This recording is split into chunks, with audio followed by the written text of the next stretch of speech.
Aw yeah, everybody, summertime. So you know what that means? We're gonna hit the beach. It's gonna be awesome. I got the towel, I got the drink. It's gonna be fun in the sun and fun on the bun, god damn it. Well, thankfully, anime, as always, is here to save our summer vacation from boredom with Kandagawa Jet Girls, a game that I was definitely interested in. If there's one thing I like in life, it's anime waifu cheesecake bullshit, and that is definitely this game's calling card. But it had my attention when I found out it was a jet ski racing game, a style of gaming that we really don't see all that much of. So I definitely had to check it out, and this week I am reviewing it for you, the nice people at home. So let's check it out. Is it good, is it bad, or somewhere in between? Well, we'll find out today. But before I get into the content, please be sure to subscribe to the channel, hit the bell as well for notifications on future videos. And if you're not already, make sure you're following me on the social media, Twitter, Instagram at Zmangs. I've been posting some straight up fire on Instagram, and I'd really appreciate it if you follow me on there. And finally, this is the Japanese version of the game. It may or may not be different for the localized release, so do keep that in mind. And with that out of the way, let's just hit the raves. How'd you?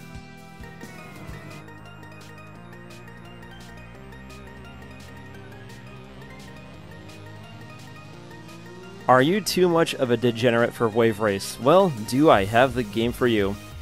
Kandagawa Jet Girls, a multimedia project by Kenichiro Takaki and Hikaru Kaneko. For those of you who aren't familiar with these two, their works include giant anime tits. I find the most erotic part of a woman is the boo. Takaki is known for the Senran Kagura franchise, a series I've covered before on this channel.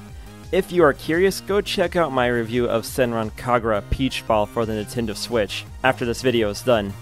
As for Mr. Kaneko, I looked through his profile and he's done a lot of things, including a series named Panty Flash Teacher.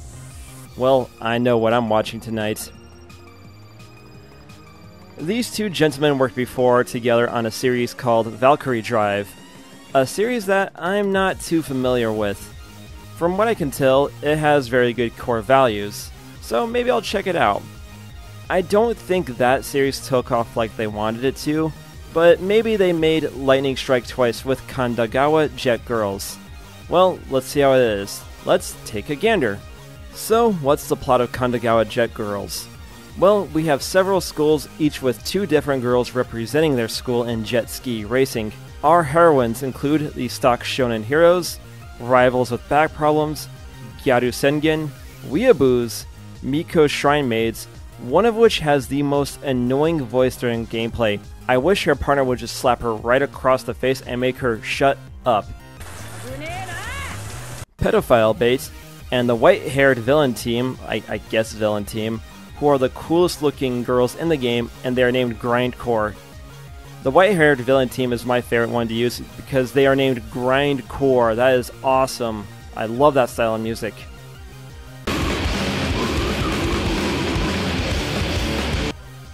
As for the conflict of the plot, who cares? I'm sure there's an interesting story here with interesting character development, but show of hands, who plays a cheesecake racing game for the plot?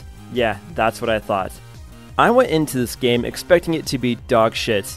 A lot of these anime fan service games tend to be shit when you get past the anime boobs. Looking at you, Bullet Girls Fantasia. Remember, fan service isn't a substitute for gameplay. It's the bait to get the Coomers in. But what turns those Coomers into fans?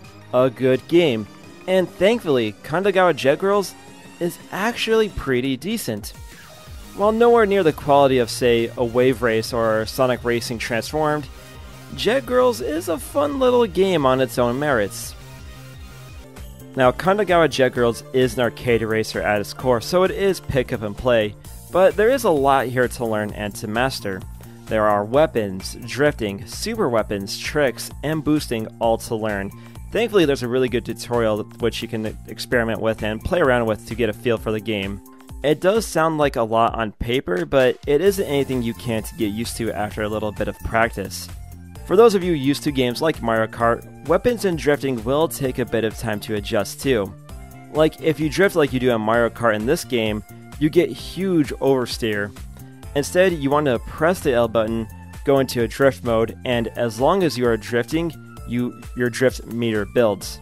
You hit the L trigger again, and then you can drift boost.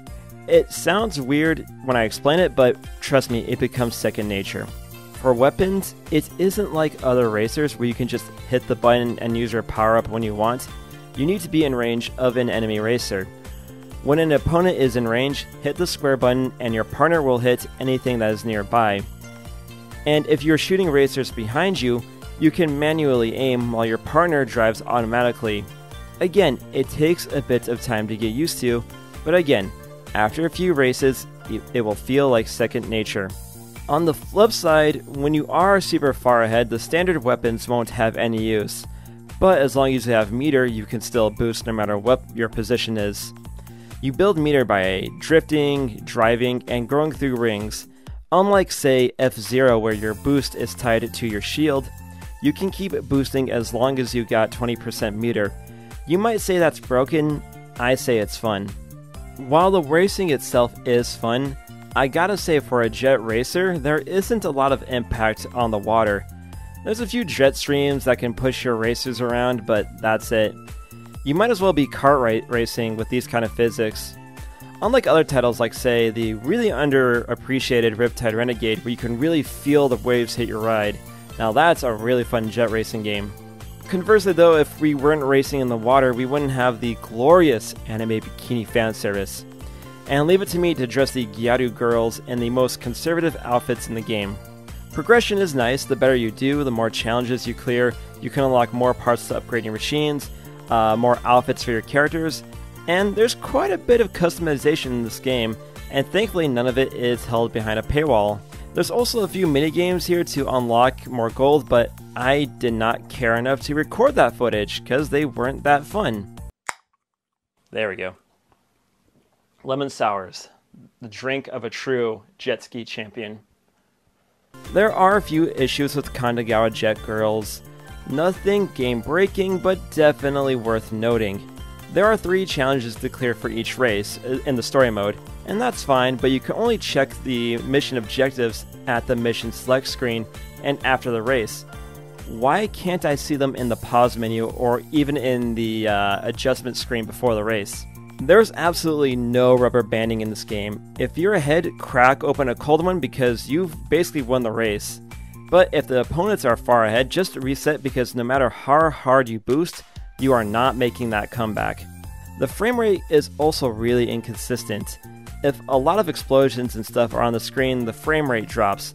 That's normal, but sometimes it goes up to 60 for a glorious second, then drops back down to the standard 30.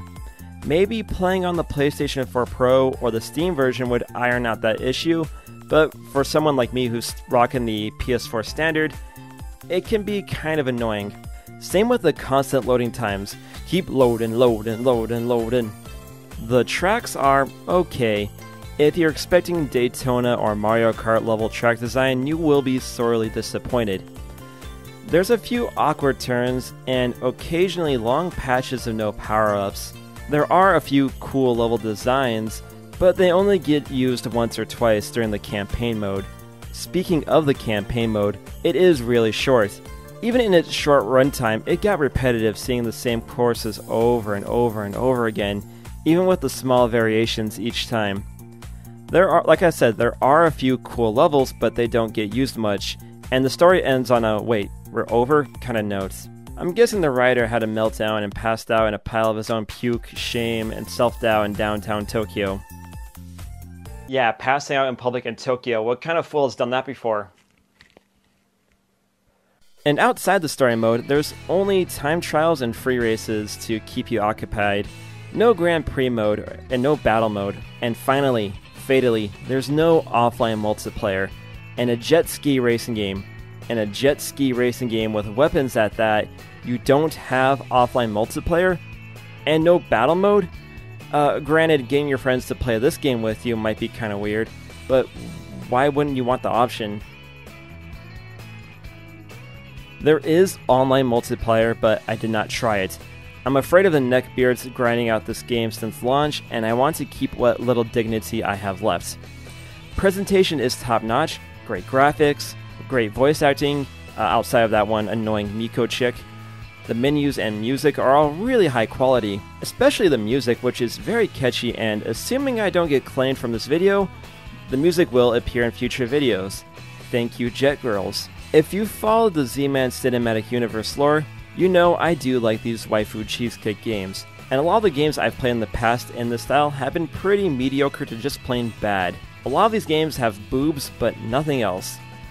Kandagawa Jet Girls isn't the best game around, but it's far from anime waste. There is a fun little game here, and I would say give it a shot. Maybe after a few brews you can pretend it's the next rave race. And speaking of which, Nintendo, can we get a new one of those?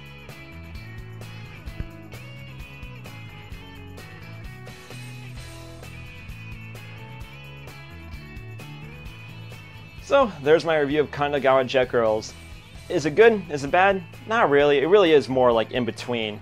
There are some good points here, and there are some flaws that really don't give it the long shelf life that I would appreciate. But it is a fun game at the end of the day, and if you are curious about it, I would definitely say, check it out. I feel like there's a lot of potential in this franchise, and I think if they make a sequel to this game, they can really build upon it. So I'm definitely excited where they take this franchise. Hopefully good places. And I really hope maybe they do the crossover with Rave Race in the future, and that'll be really fun. So yeah, I think that's it for this video, everybody. Thank you for watching. Remember, if you like the video, you want to see more, make sure you are subscribed to the channel and hit the bell as well for notifications. Make sure you leave a like, that helps out a lot. And leave me a comment in the comment section. Who's your waifu in this game? And finally, if you're not already, make sure you're following me on Twitter, Instagram @ZMings. And I think that does it for this video. So yeah, I'll leave it there for everybody, and I'm gonna go to bed. Good night, everybody, and see you next time. Bye. Have a great summer. Stay home, stay safe, wear your mask.